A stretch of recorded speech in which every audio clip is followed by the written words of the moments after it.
देश और प्रदेश भर में साइबर फ्रॉड के बढ़ते मामले पुलिस के साथ साथ अब आम लोगों के लिए चुनौती बनते जा रहे हैं। साइबर फ्रॉड इन दिनों देश भर में डिजिटल अरेस्ट के जरिए लोगों को डरा धमकाकर ठगी का शिकार बना रहे हैं। हाल ही में डिजिटल अरेस्ट की घटना रीवा शहर में हुई, जहां साइबर फ्रॉड ने शहर के एक व्यापारी को ऑनलाइन वीडियो कॉल के जरिए डिजिटल अरेस्ट कर 10 लाख से अधिक की ठगी का शिकार बनाया। साइबर फ्रॉड ने व्यापारी से पहले ऑनलाइन वर्क और फिर फर्जी एफआईआर के नाम पर वीडियो कॉल कर 6 घंटे तक डिजिटल अरेस्ट रखकर रुपए ऐंठ लिए। फ्रॉड ने व्यापारी से 2 बार में 10,73,000 रुपयों की ठगी की। व्यापारी की शिकायत पर पुलिस ने फिलहाल केस को दर्ज कर लिया है और मामले की जांच कर रही है। दरअसल साइबर फ्रॉड की यह घटना रीवा शहर के समान थाना क्षेत्र में नेहरू नगर में रहने वाले व्यापारी नितिन वर्मा के साथ हुई। घटना के संबंध में मिली जानकारी के मुताबिक पीड़ित व्यापारी नितिन वर्मा के मोबाइल पर 10 नवंबर की सुबह 8 बजे फोन आया। कॉल करने वाले ने कहा कि 2 घंटे में आपकी मोबाइल सेवा बंद हो जाएगी। अधिक जानकारी के लिए कस्टमर केयर में नंबर पर आपको कनेक्ट कर रहा हूं।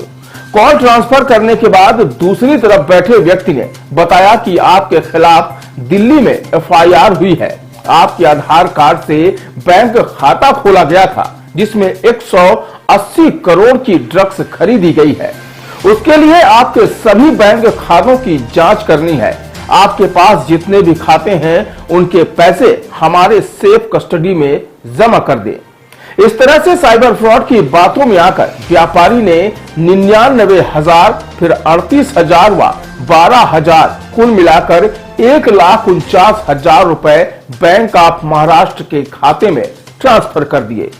वीडियो कॉल करने वाले ने कहा कि आप किसी से बात नहीं कर सकते और सिर्फ एक स्थान पर बैठे रहें। पीड़ित व्यापारी फ्रॉड के झांसे में आकर सुबह 8 बजे से लेकर दोपहर 2 बजे तक तकरीबन 6 घंटे डिजिटल अरेस्ट रहा। इसके बाद उन्होंने रुपए वापस मांगे तो फोन कट गया। पीड़ित ने जब दूसरे दिन परिजनों को इस बात की जानकारी दी, तब ठगी का पता चला। पीड़ित व्यापारी की शिकायत पर समान थाना पुलिस ने केस तो दर्ज कर लिया है और पुलिस अब साइबर सेल की मदद से जांच कर रही है। बताया गया कि पीड़ित व्यापारी से साइबर फ्रॉड ने इसके पहले भी ठगी की थी। बताया गया कि पूर्व में 19 अक्टूबर को भी फोन कर ऑनलाइन वर्क का प्रलोभन देकर व्हाट्सएप पर एक लिंक भेजी, जिसमें रेटिंग के बदले उनके खाते में 150 रुपए आए। इसके बाद ऑनलाइन टास्क पूरा करने व्यापारी से 5,000, 32,000, 50,000, 49,800 रुपए जमा करवाए। पीड़ित ने जब रुपए वापस मांगे तो टास्क पूरा कराने के लिए बोला। फिर पुरानी रकम वापस करने के नाम पर 38,800 4 लाख रुपए जमा करवाए। पीड़ित ने पैसे वापस करने कई बार फोन लगाया, लेकिन टाल मटोल करते रहे। इसके बाद व्यापारी को दूसरी बार डिजिटल अरेस्ट का शिकार बनाया गया। बदमाशों ने फिलहाल इस तरह से व्यापारी से कुल मिलाकर 10,73,000 रुपयों की ठगी की है। आपको बता दें कि देश और प्रदेश में साइबर फ्रॉड के मामले लगातार बढ़ते जा रहे हैं। इसके लिए पुलिस द्वारा समय समय पर एडवाइजरी भी जारी की जाती है। पुलिस की माने तो पुलिस विभाग में डिजिटल अरेस्ट का कोई भी प्रावधान नहीं है। इस तरह का काम सिर्फ ऑनलाइन फ्रॉड करने वाले ही करते हैं। वो अक्सर फोन खाता, मोबाइल का आपराधिक गतिविधियों में इस्तेमाल होने की आपको जानकारी देते हैं और फिर वीडियो कॉल करने वाला पुलिस की यूनिफॉर्म में नजर आता है, जिसके पीछे पूरा सेटअप पुलिस का रहता है। और यह सब देखकर लोग उनके झांसे में आकर डिजिटल अरेस्ट जैसे साइबर फ्रॉड का शिकार हो जाते हैं। तो ऐसे फोन कॉल और वीडियो कॉल से सावधान हो जाइए, क्योंकि पुलिस कभी भी आपको डिजिटल अरेस्ट नहीं करती और ना ही अरेस्ट करने से पहले आपको फोन करेगी।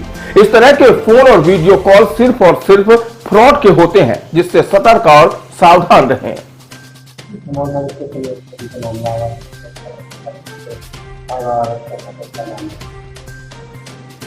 समान थाना क्षेत्र से एक शिकायत मेरे समझ आई थी और थाने पे दिया है, और जिसमें ये बताया पीड़ित ने कि उसके साथ 2 तरीके से ठगी हुई है, साइबर ठगी हुई है। पहला था कि उसके पास शुरुआत में एक मैसेज आया कि आप इतने घंटे दिन में काम करोगे तो आपको अच्छे उसमें पैसे मिलेंगे। तो पहले उसको व्हाट्सएप के माध्यम से उससे बातचीत हुई। उसके बाद उसको कुछ टास्क दिए गए कि आप ये टास्क करो तो इतने पैसे आएंगे। उसने कुछ टास्क किया तो उसके पास कुछ 100-200 रुपये आएगी। फिर उसको एक टेलीग्राम ग्रुप में जोड़ा गया कि यहाँ पे आपको बड़े टास्क दिए जाएंगे, उसमें ज़्यादा पैसा आपको मिलेगा। फिर उस टेलीग्राम ग्रुप में भी कुछ लोग उसको दिखते थे कि और जो उसमें बोलते थे कि हाँ हमने ये टास्क किया तो हमारे पास 1 लाख रुपए आ गए, 2 लाख रुपए आ गए, और हमने 50,000 जमा किया तो हमारे पास 5 लाख रुपए आ गए। इस टाइप से वो उसमें मैसेज करके दिख रहे थे, और जिससे फिर वो उसको भी लगा कि अगर वो पैसे इन्वेस्ट करेगा, उसमें डालेगा और टास्क करेगा तो उसको भी इस प्रकार से पैसे का फायदा होगा।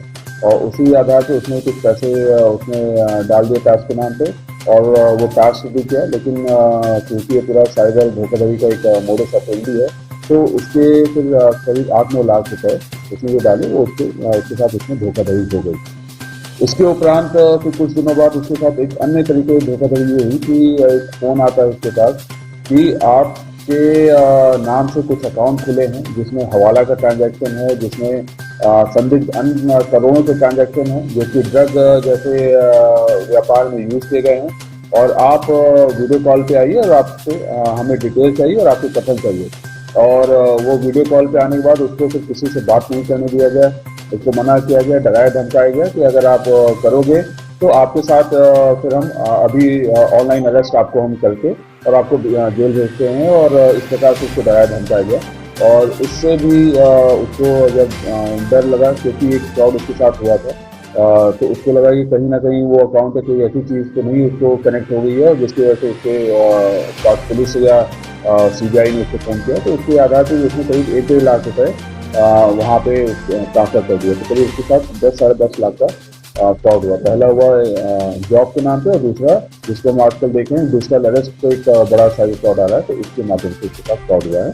अभी हम सारी जानकारी उससे एकत्रित किए हैं, और जितने भी फ़ोन कॉल्स हैं, जितने भी व्हाट्सएप हैं, जो भी अकाउंट नंबर हैं, उसके आधार पर हम अगले इन्वेस्टिगेशन स्टार्ट कर दिए हैं, और कोशिश करें कि जो ये पूरा गैंग है इसकी तरफ हम पहुँच के इस कागज करें।